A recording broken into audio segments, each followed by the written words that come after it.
शंभु शंभु शंभु शंभु शंभु। जय गुरुदेव, जय जय गुरुदेव, जय जय गुरुदेव, जय जय गुरुदेव, जय जय गुरुदेव, जय जय गुरुदेव, जय जय गुरुदेव। जय गुरुदेव, जय जय गुरुदेव, जय जय गुरुदेव, जय जय गुरुदेव, जय जय गुरुदेव, जय जय गुरुदेव, जय जय गुरुदेव। सभी मित्र बंधुओं को प्रणाम प्रणाम प्रणाम, माताओं को प्रणाम प्रणाम प्रणाम, बच्चों को प्रणाम प्रणाम प्रणाम।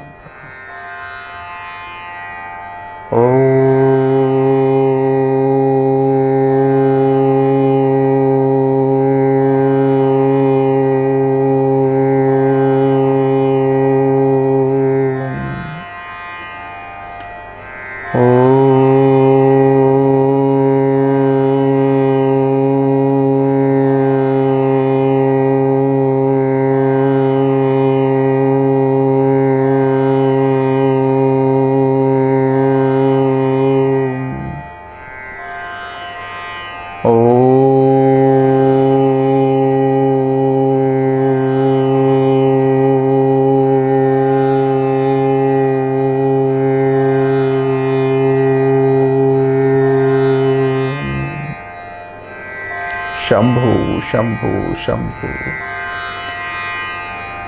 बहुत ही सुंदर अवसर हम सबको प्राप्त हो रहा है, जिसमें बहुत से ऐसे प्रश्न हम सबके बीच में आते जा रहा है, जिसे हमको आध्यात्मिक ढंग से और सांसारिक ढंग से समझना है। तो प्यारे साधक मित्र बंधु माताओं, आज का जो प्रश्न है वह प्रश्न आया है कि गुरु दीक्षा का महत्व जीवन में क्या है। गुरु दीक्षा का महत्व जीवन में क्या है। हम इसमें थोड़ा सा यह समझने का प्रयास करें कि गुरु दीक्षा का महत्व किस रूप में हमारे भीतर कार्य करती है और गुरु दीक्षा का प्रभाव हमारे जीवन में कैसे होता है। हम उसको किस ढंग से देखें, उस प्रभाव को, कि सामान्य ढंग से हम उसको संसार से जोड़ के देखें कि उसको हम परमात्मा के अंतर चेतना से जोड़ करके देखें। तो इसको आगे आपको समझना है बहुत ही अच्छे ढंग से। लेकिन यहाँ पर हम थोड़ा सा जो बताने जा रहे हैं गुरु के विषय में, गुरु के प्रभाव को, कि गुरु जी दीक्षा का जो महत्व है वह साधक के जीवन में बहुत बड़ा प्रभाव लाता है। और इतना प्रभाव जो हमारे जीवन के आध्यात्मिक जीवन को भी परिवर्तन करता है और सांसारिक जीवन को भी परिवर्तन करता है। तो गुरु का दीक्षा का महत्व जीवन में बहुत महत्वपूर्ण स्थान रखता है। यदि साधक किसी कारण गुरु से दीक्षा उनको प्राप्त नहीं हुआ है तो वह साधना बहुत ही उनके लिए कठिन हो जाता है। और यदि साधक का गुरु से दीक्षा प्राप्त हो गया है तो साधना उनके लिए सरल हो जाता है।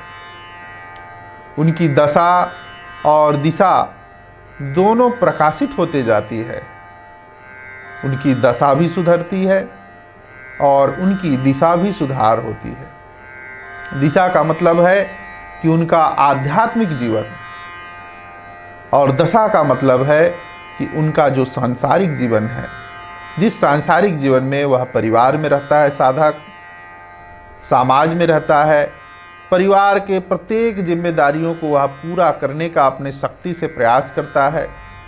और उस प्रयास में वह कभी सफल होता है, कभी असफल होता है।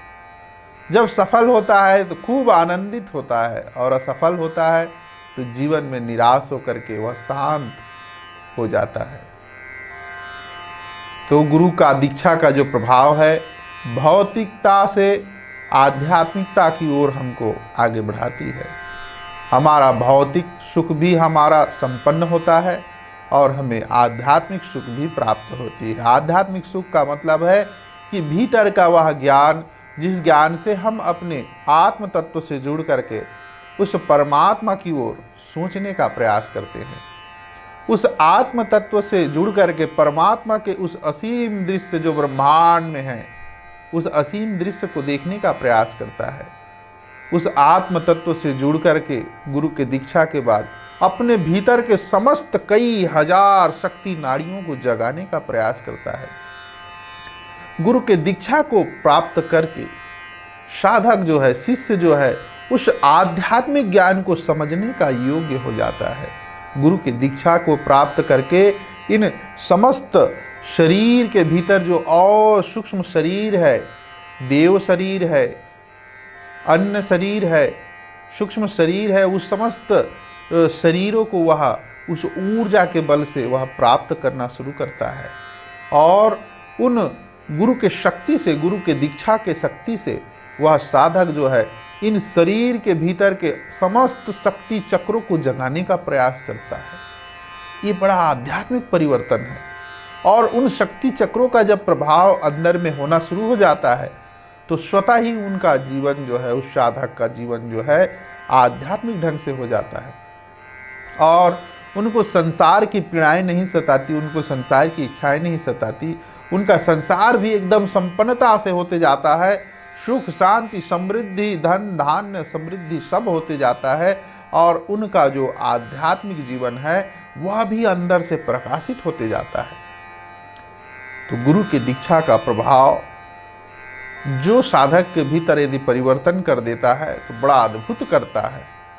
जिस प्रकार पूरी बादल की जो वर्षा है धरती को भिगाती है और धरती को भिगा करके पूरे एक एक बीज को वह अंकुरित करके वह वृक्ष बनाती है और उस वृक्ष को फल फूल से भर देती है, वैसे ही साधक के जीवन में भी गुरु की दीक्षा जो है उनके सहस्त्रार से होकर के उनके कुंडलिनी की शक्ति की और उनकी कुंडलिनी की दिशाएं और उनकी कुंडलिनी की समस्त स्वरूपों को भी जगा देती है शक्ति के रूप में। और उस शक्ति के स्वरूप को पा करके वह साधक जो है इस जीवन को धन्य बना लेता है और न जाने कितने जन्मों के जीवन को भी धन्य बना लेता है और प्रकाशित हो जाता है संसार में। और प्रकाशित होकर के निरंतर गुरु नाम की सुमरन में वह लगा रहता है। यहाँ पर हम केवल गुरु की दीक्षा का प्रभाव का बात कर रहे हैं। प्यारे साधक मित्र, बंधु, माताओं, जिनके जीवन में गुरु का प्रभाव नहीं है, गुरु का जीवन का कृपा नहीं है और गुरु की शक्ति का प्रभाव नहीं है, तो वह जीवन अधूरा है। उस जीवन को अधूरा माना गया है। जैसे माता पिता है तो एक बहुत हमको सहारा रहता है, परिवार को सहारा रहता है, परिवार है। तो वैसे ही गुरु जब हमारा हाथ थाम लेता है, हमारे सिर पर उनका हाथ रहता है, तो उस आध्यात्मिक जगत में भी और संसार के जगत में भी हमको ऐसा लगता है कि एक पावर हमारे से जुड़ करके काम कर रही है। आगे बढ़ तू, मैं हूँ तेरे साथ, आगे बढ़ तू, मैं हूँ तेरे साथ। प्रत्येक शिष्य, प्रत्येक साधक जो गुरु भक्त हैं, जो गुरु के माध्यम से ज्ञान को प्राप्त करने का प्रयास कर रहे हैं, गुरु से होकर के जो भी ज्ञान आती है, जो भी सुख आता है, वह प्योर सत्य है वो, क्योंकि वो क्षण करके आती है, उसमें कोई दोष नहीं रहता और उसमें दोष देखना भी नहीं चाहिए कोई साधक को, क्योंकि जो गुरु से मिल रहा है और गुरुमुख से मिल रहा है वह ज्ञान अमृत के समान होता है। इसीलिए गुरु का स्थान देवताओं से भी बड़ा माना गया है, क्योंकि गुरु जो परिवर्तन करता है अंदर में आध्यात्मिक चेतना को, वह चेतना इतना प्रकाशित होता है कि हम इस जन्म क्या कई जन्मों के कर्म को अपने अंदर दबा करके गुरु की शक्ति से उसको मिटा सकते हैं। और हमारा जब वह कर्म प्रकाशित हो जाता है तो वह कर्म हमको पीड़ा नहीं देता, वह कर्म बल्कि हमको आनंद देता है, सुख देता है, समृद्धि देता है, साधना देता है, आध्यात्मिक अनुभूतियाँ देती है। गुरु से जुड़ने का प्रभाव यही है कि अंदर में हमारे मोम की तरह बहुत सारे कर्म दबे हुए हैं, लेकिन संसार की अग्नि जब हमको उनको सताती है तो वही मोम की अग्नि जो है तप करके हमको पीड़ा देती है चेतना को। लेकिन जब वही गुरु से जुड़ जाती है तो वह मोम की अग्नि जो है गुरु में समाहित होकर के हमको प्रकाशित कर देती है और वही प्रकाशित करके हमको मार्ग देती है आध्यात्मिक जीवन में, सांसारिक जीवन में। जब हम आँख बंद करके गुरु को झांकते हैं अंदर में, तो गुरु जो है प्रकाश बन करके हमारे अंदर उतरती है। और जब हम संसार को देखते हैं तो गुरु जो है हमको दिशा देती है और दशा को भी सुधारती है। धन, धान्य, सुख, शांति, समृद्धि, यह सब साधक के जीवन में स्वतः ही प्राप्त होता रहता है और वह सब गुरु से होकर के आती है। गुरु का प्रभाव चाहे देवता हो, दानव हो, मानव हो, तो गुरु का जीव प्रभाव जो है, देवता हो चाहे दानव हो चाहे मानव हो, उन सब के जीवन में गुरु का वास होता है। चाहे देवताओं में देखिए भगवान गुरुदेव बृहस्पति, दानव में देखिए शुक्लाचार्य जैसे, और इंसानों में भगवान शिव ही अपने आप को गुरु रूप में तैयार करके स्वयं गुरु को प्रदान करते हैं। अलग अलग क्षेत्र में अलग अलग ज्ञान, अलग अलग शक्तियों को धारण करके, और शिव स्वरूप गुरु ही हम सबको इस संसार में मार्गदर्शन करते हैं आध्यात्मिक ढंग से। तो इसलिए मैं तो कहता हूँ प्रत्येक साधक के जीवन में गुरु का वास होगा, संतों का वास होगा, और संतों के प्रेम और आशीर्वाद और उनके मार्गदर्शन से उनका विकास होगा। तो गुरु का जो दीक्षा का प्रभाव है वो बहुत अद्भुत ढंग से है। वैसे ही मेरे जीवन में भी मेरे सद्गुरु सत्य सनोहर बाबा जी का भी प्रभाव मेरे जीवन में सदा प्रकाशित करते रहता है। चाहे वह मुझे आध्यात्मिक ढंग से मार्गदर्शन करे, चाहे संसार के ढंग से मार्गदर्शन करे। मेरे लिए संसार और आध्यात्म में अंतर नहीं है। मेरा घर, मेरा परिवार ही मेरे लिए वह आश्रम है, समाज है, और मेरा समाज ही सब कुछ है।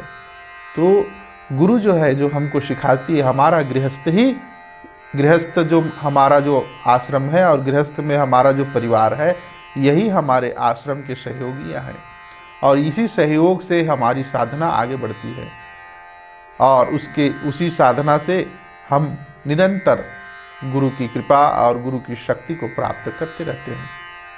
तो आप सब ऐसी ही गुरु के दीक्षा का महत्व को अपने अंदर देखिए। जब आपको मन लगे तो आप पहली बार उस अवस्था को प्राप्त करिए जिस अवस्था में पहली बार आप गुरु से मिले हुए थे। और पहली बार जब मिले थे गुरु से, तो न जाने आपके अंदर कौन सा ऐसा भाव था और कौन सी ऐसी पीड़ाएं थी कि संसार के समस्त आप मार्ग को छोड़ करके केवल आध्यात्मिक होने के लिए अपने गुरु के पास, अपने गुरु के चरण में बैठ गए। और जब गुरु के चरण में बैठ गए तो सब कुछ आप भूल गए। केवल अब आपको वही करना था जो आपको गुरु बताता है। तो जिस पर पड़े गुरु की दृष्टि, उसमें ही सब सृष्टि, और ओमकार उसी का जगता, जिसके भीतर गुरु रहता, जिसके भीतर गुरु रहता। पहले दृष्टि जब गुरु ने हमको देखा, गुरु देखते ही इतना आनंदित हुआ, अंदर से ऐसा लग रहा था कि गुरु अंदर को पूरा झांक रहा है, और पूरा अंदर को झांकते हुए एक एक तरंगों को देख रहा है गुरु। मन के तरंगों को, विचारों के तरंगों को, चेतनाओं के तरंगों को, भाव के तरंगों को, और सभी तरंगों को गुरु देख रहा है। और गुरु केवल एक तरंग से जोड़ने का प्रयास किया उस समय, जो तरंग था आध्यात्मिक तरंग। और उस आध्यात्मिक तरंग को गुरु ने शक्ति के रूप में, दीक्षा के रूप में हमको प्रदान किया। और वह दीक्षा आपके लिए प्रकाश के रूप में हो सकता है, ध्वनि के रूप में हो सकता है, मंत्र के रूप में हो सकता है, क्रिया के रूप में हो सकता है, नाम के रूप में हो सकता है, ओमकार के रूप में हो सकता है, शतनाम के रूप में हो सकता है। जो गुरु आपको जिस रूप में दे, वह उस रूप में हो सकता है। वो तो गुरु के ऊपर है, वो तो गुरु के प्रयास है। वो गुरु किस रूप में आपको प्रयास करना चाहेगा, कि वह आपको सूक्ष्म रूप से प्रयास करना चाहेगा, कि वह स्थूल रूप में प्रयास करना चाहेगा।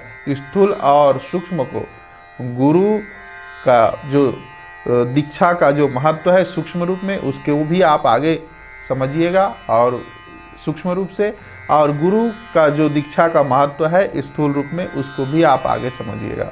यहाँ पर केवल मैं गुरु के दीक्षा को बताने का प्रयास कर रहा हूँ। तो प्यारे साधक मित्र, बंधु, माताओं को गुरु का दीक्षा का महत्व हमारे जीवन में बहुत अद्भुत ढंग से होता है, जिसे शब्दों में बयान करना बहुत मुश्किल है। क्योंकि गुरु ही गुरु कभी आकाश बन करके इतना प्रेम देता है और इतनी ऊर्जा देता है। गुरु धरती बन करके इतना करुणा देता है। गुरु वायु बन करके श्वास को सम कर देता है और सुषुम्ना को जगा देता है और कुंडलिनी को स्वयं ऊपर उठाने का प्रयास करता है। इच्छा है, इच्छा ही कुंडलिनी है। कोई कुंडलिनी अलग से हमारे मेरुदंड में फिट नहीं है जिसको हम बार बार कोई मंत्रों से, कोई क्रियाओं से जगाएं।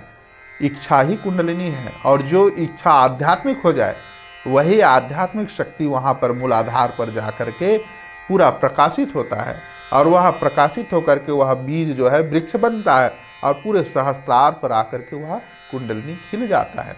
तो जब तक वह गुरु रूपी शक्ति से वह मिलेगा नहीं। गुरु एक शरीर नहीं है और गुरु एक शरीर नहीं है, गुरु एक शक्ति है। गुरु एक ब्रह्मांड की शक्ति है जिसे धारण करके वह हमको दीक्षा प्रदान करता है। जो शिष्य, जो साधक जान गया कि गुरु एक शरीर नहीं है, गुरु एक शक्ति का पिंड है, जैसे सूर्य एक पिंड है और प्रत्येक जगत को प्रकाश दे करके जीवन दे रहा है। चंद्रमा एक पिंड है, शक्ति है, वह सबको शीतलता दे रहा है और उसी चंद्र और सूर्य से हमारा पूरा नाड़ियों का संचालन होता है, क्रियाओं का संचालन होता है, विचारों का संचालन होता है। तो जो साधक जान गया कि गुरु एक शरीर नहीं है तो उसी क्षण उस साधक को गुरु शक्ति रूप में दर्शन होता है और शक्ति रूप में दर्शन होकर के वह उनके भीतर के समस्त शक्ति चक्र को संहार करता है।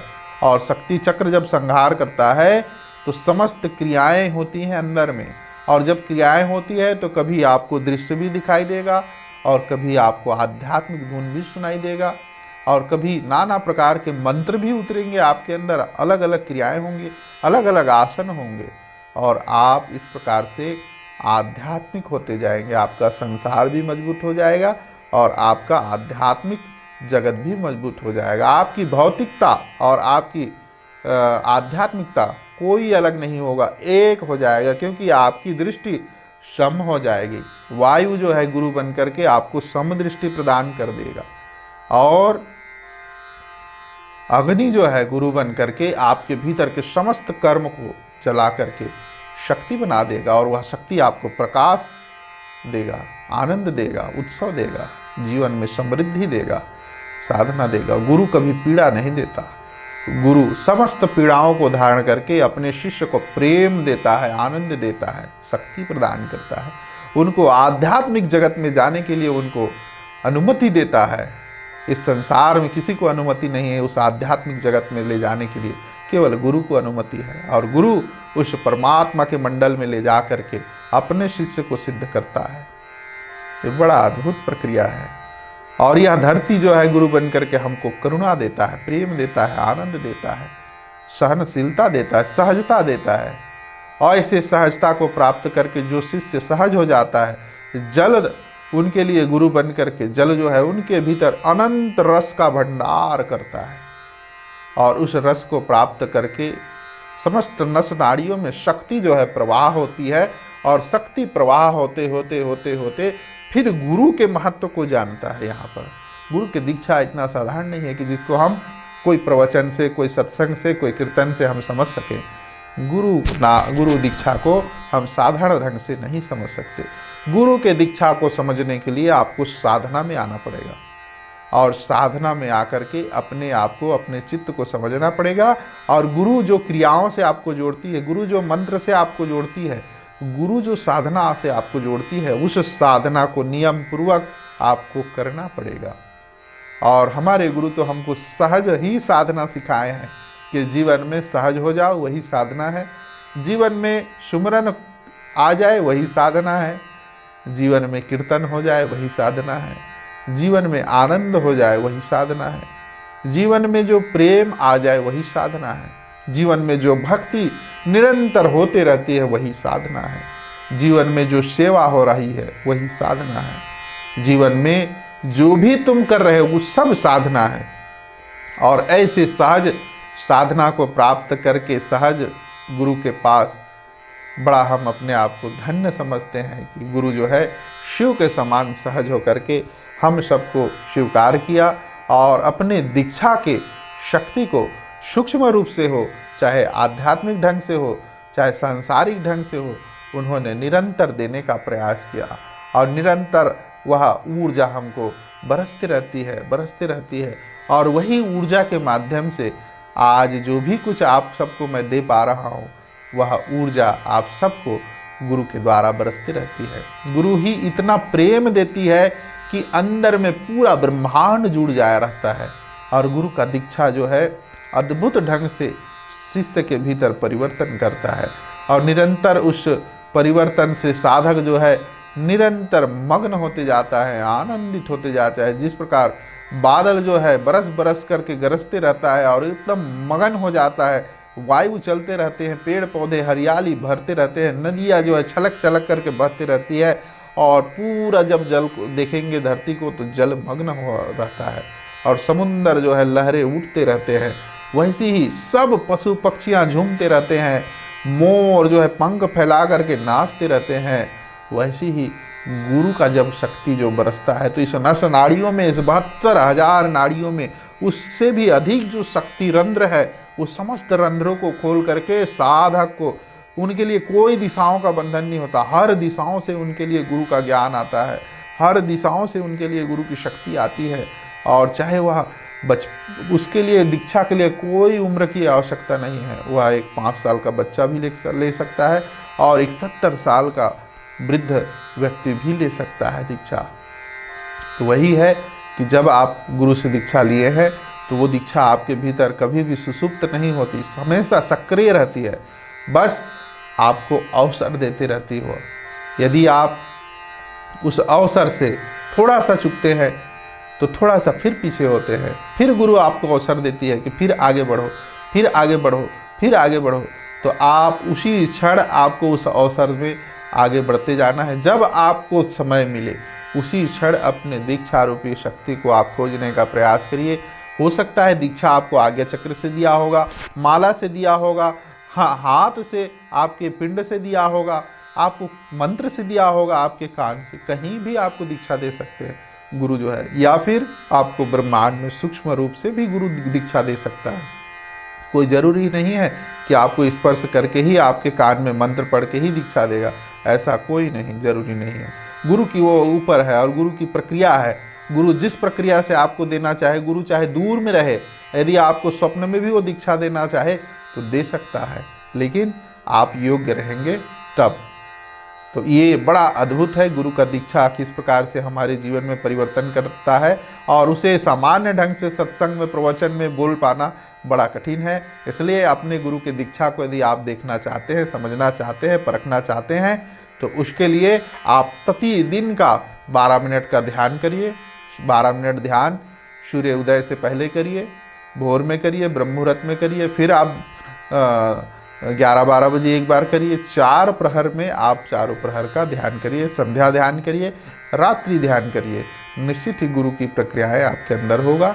और यदि नहीं कर पाते हैं इस सब चीज़ों को तो कोई एक क्षण ऐसा हो जिस क्षण में आप गुरु के दीक्षा को याद करके उनका ध्यान करिए, और ध्यान करने से समस्त देवी देवताएं प्रसन्न होते हैं। गुरु का ध्यान करने से प्रत्येक देवी देवताएं प्रसन्न होते हैं और प्रसन्न होकर के जिस घर में गुरु का आगमन होता है, जिस घर में साधु संतों का आगमन होता है, जिस घर में गुरु का वास होता है, गुरु के प्रकाश, गुरु की शक्ति का और गुरु के आसन का, उस घर में समस्त ब्रह्मांड, समस्त देवी देवता, समस्त दिव्य आत्माएं आकर के उस घर के समस्त साधक शिष्य परिवार को आशीष देते हैं, शुभकामना देते हैं, उनके जीवन को हमेशा वो प्रकाशित करने का प्रयास करते हैं। तो ऐसे जगह में सीधा गुरुमंडल की ऊर्जा बरसते रहती है। तो दीक्षा को आज आप समझ गए कि कितना विस्तार है दीक्षा को समझा पाना, कि गुरु का दीक्षा बहुत ही अद्भुत ढंग से कार्य करती है हमारे भीतर। इसलिए ऐसे घर में स्वयं स्वर्ग ही, वैसे घर में स्वर्ग का वास माना जाता है, और वैसे घर में समस्त वैकुंठ और समस्त ब्रह्मांड के देवी देवताओं का वास माना जाता है। ऐसे घर में, जिस घर में निरंतर गुरु का सुमरन होता है और गुरु के दीक्षा का और गुरु नाम का और गुरु की शक्ति का निरंतर दर्शन होता है, ऐसे घर में कोई भी विघ्न बाधाएं नहीं आ सकते। इसलिए गुरु का दीक्षा का बहुत महत्व है। और गुरु का दीक्षा सूक्ष्म रूप में और स्थूल रूप दोनों रूप में कार्य करता है। आगे आप उसको और जानेंगे सत्संग में।